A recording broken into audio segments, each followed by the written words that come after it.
such a beautiful words by our Dr. Jose Rizal. He was such a prophetic man. He has predicted what would happen to the Philippines. So ladies and gentlemen, now tonight here we are. My fellow knights. I use this word knight. Few will see, and yet what I have read is a call to action.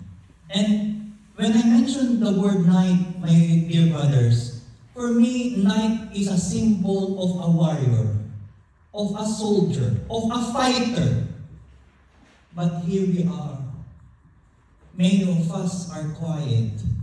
Many of us are scared to speak for the truth.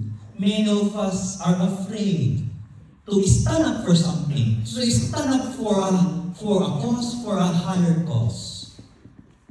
And yet, I have just read some powerful, strong words of being a knight. And sometimes I ask myself, sincerely, this brotherhood, this fraternity, this order, does it stop us from becoming a true warrior, a true fighter for a cause? If it stops us for being a fighter for a greater cause, then it defeats the very purpose of who we are. Not only as an order, but as an individual, endowed with conscience and spirit. You know, our conscience, if we will listen to our conscience, it only wants to speak about truth, about moral justice, about liberty and love.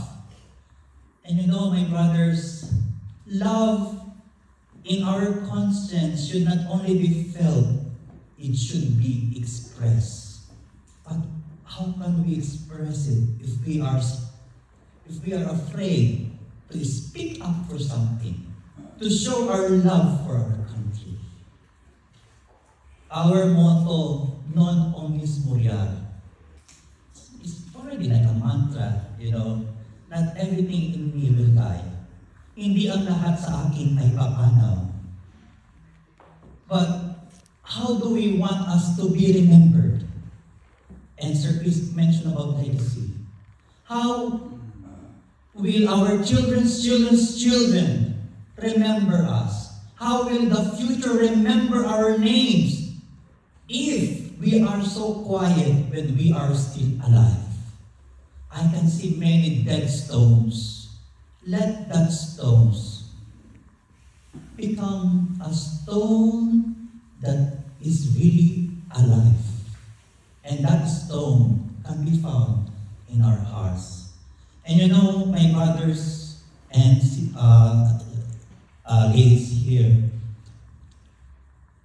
you might ask, but Sir Rado, we are not brilliant, we are not fluent, we are not brave, we are not rich. But let me say these words, and I hope you will reflect this tonight when we reach our home. We do not need to reach the stars. We just need to walk on earth. I will not expound it, but let us reflect from it, from our conscience. We do not need to reach the stars. We just need to walk on earth. And I would like to end this talk with the words of Francisco Zumbil Jose, a national artist of the Philippines for literature. He answered some of my questions actually. And I was fortunate enough to meet him and interview him briefly before he passed away in 2022.